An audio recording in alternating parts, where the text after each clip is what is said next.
This is Matador News, and these are today's headlines. So-called Jihadi John terrorist identified. Snowstorm causes more problems in the southeast. And CSUN hosts a Dr. Seuss extravaganza. Hello, and welcome to Matador News. I'm Sara Vong. And I'm Maria Cortez. The man known as Jihadi John, seen in the ISIS videos showing the beheadings of Western hostages, may have been identified. U.S. officials say the man may be Mohammed Mwazi, a college-educated computer engineer who grew up in West London and comes from a well-to-do family. He is believed to have traveled to Syria around 2012 and to have later joined the Islamic State terrorist extremist group. Mwazi may be the man seen in several videos narrating the beheadings of hostages. His family, still in England, has declined to comment. The winter storm Remus has created major travel problems in the East Coast and killed one person in Tennessee. In northern Alabama, motorists were stranded on the highway and had to spend the night in their cars. The situation forced the National Guard to respond. Snowfall has reached 9 inches in the eastern part of Tennessee. The one death was reported due to hazardous road conditions. Nearly 1,000 flights have been canceled. A possible street race has left 2 people dead and 1 seriously injured in Chatsworth. The accident happened after 2 this morning near Canoga Avenue and Plummer Street. Witnesses say the 2 cars were racing when the Mustang lost control and crashed into spectators. The drivers fled the scene. The area is known for street racing because of its 4-wide lane road. 2 long streaks of skid marks were left, but investigators were looking for more evidence. The truck driver involved in that Metrolink train collision in Oxnard is due in court this afternoon. Jose Sanchez Ramirez is booked on suspicion of felony hit and run. He is being held on $150,000 bail. Officials say Sanchez Ramirez was hauling a trailer when he made a wrong turn onto the train tracks and got stuck. At least 30 people were injured in the collision. Officials also say the train's engineer is in critical condition and is clinging onto his life. His lawyer says Sanchez Ramirez is planning on asking the judge to reduce his bail on release or release him on his own recognizance. Police found him walking and disoriented more than a mile away from the accident. His lawyer says he was not trying to flee the scene, but was seeking help. 3 men are in custody facing federal charges for attempting to join ISIS. Federal Bureau of Investigation says the 2 men were arrested in New York and the 3rd accomplice in Florida. The men were trying to fly out from John F. Kennedy Airport to Turkey and ultimately stop in Syria, where they allegedly hoped to meet up with ISIS militants. One of the defendants allegedly offered to kill President Obama if ordered to do so. The 3 men are in federal court and in Brooklyn and face up to 15 years in prison if convicted. Attorney General nominee Loretta Lynch is advancing to the next phase. This brings her 1 step closer to becoming the first African American to hold the title. The Senate Judiciary Committee voted 12-8 to move her nomination to the full Senate for a vote. The Senate will finalize Lynch's nomination the 2nd week of March. Deals seem to be breaking down between teachers and the school district. The school district is gearing up for the possibility of teachers going on strike. Teachers are asking for better pay and small class sizes. The Los Angeles School District is scheduled to have a rally today. The protest is called for the school's LA students deserve. Students, parents, and educators plan to demand safe and cleaner schools. And teachers will make their case in a fair and effective educators' evaluation system. The event is scheduled at 4:30 in the afternoon in Grand Park. Thousands of Homeland Security employees may have furloughed if Congress doesn't pass a bill to provide necessary funding by midnight tomorrow. House Speaker John Boehner says it's up to the Senate to vote.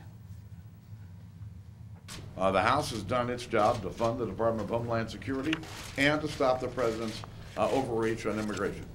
And we're waiting for the Senate to do their jobs.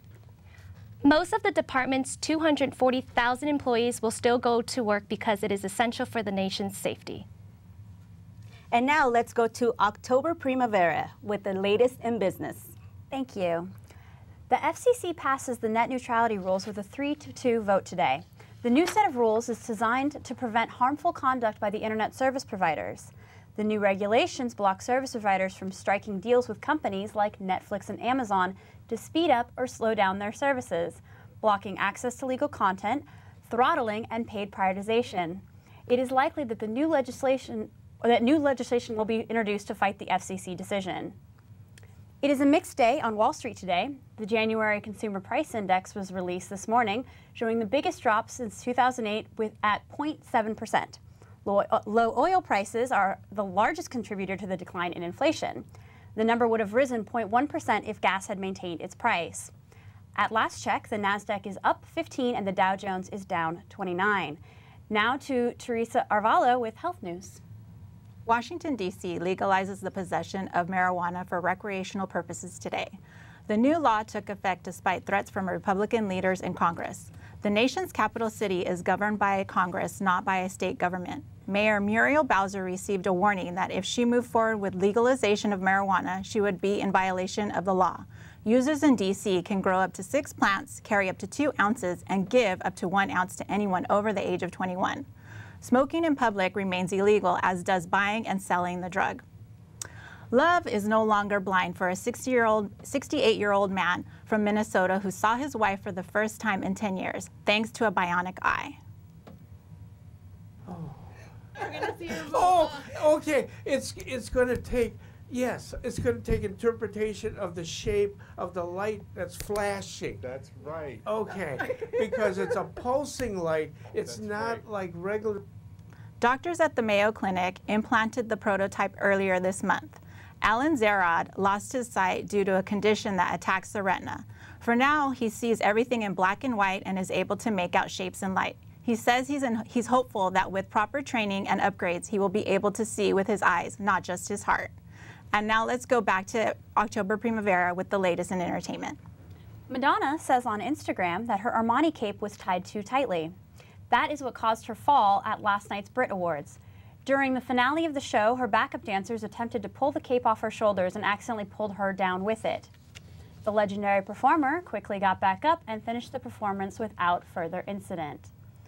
Hotel officials are hoping their security footage will help locate Lupita Nyong'o's stolen Oscar dress. The Academy Award-winning actress's pearl-adorned Calvin Klein dress, which is valued at $150,000, was stolen out of her West Hollywood hotel room sometime on Tuesday. Detectives have now taken over the investigation. And now back to Teresa with sports updates. Los Angeles Angels outfielder Josh Hamilton has apparently suffered another drug relapse. Hamilton's future is uncertain. It is confirmed that Hamilton will meet with MLB officials in New York about disciplinary issues. Hamilton has a history of substance abuse problems. He was suspended from baseball from 2004 through 2006 and again from 2009 to 2012. Hamilton signed a 5-year, $125 million deal with the Angels prior to the 2013 season. LeBron James is not happy that his 10-year-old son, LeBron James Jr., has received letters and even scholarship offers from college coaches. According to the NCAA rules, college coaches are not prevented from monitoring young players. LeBron James Jr. is not alone. UConn point guard Ryan Boatwright committed to USC before he was in high school, and Michael Avery accepted a scholarship when he was in the 8th grade. James might disapprove of his attention his son is receiving, but he is also responsible for some of the hype. He tweeted a video of his son scoring and passing at an AAU tournament. And now to Matador News reporter James Lindsay on Dr. Seuss coming to CSUN. Thank you. Artists are gathering in the Student Union at Cal State Northridge today for a free interactive art event. The show is inspired by the art of Dr. Seuss and features a variety of activities catering to the artist's most beloved children's books. So today we have all that art going on here in the plaza. It's a celebration of artistic abilities, so it's a Dr. Seuss theme. So we'll have a couple different activities going on between mural paintings, spin art, there's going to be a candy bar, we'll have some giveaways for some famous paintings. Organizers gathered used records to repurpose them into personalized art pieces. Attendees will receive free candy and painting lessons, and many students find inspiration in Dr. Seuss. I think Dr. Seuss kind of has that sort of creative element to it. You know, his books don't really have any rhyme or reason, and neither does art. Along with the interactive events designed for students, artist Connor Tingley will also be doing a live mural painting. Now back to the newsroom. Well, we certainly want to thank you for watching Matador News. I'm Maria Cortez. And I'm Sara Vong. And we hope you have a great day.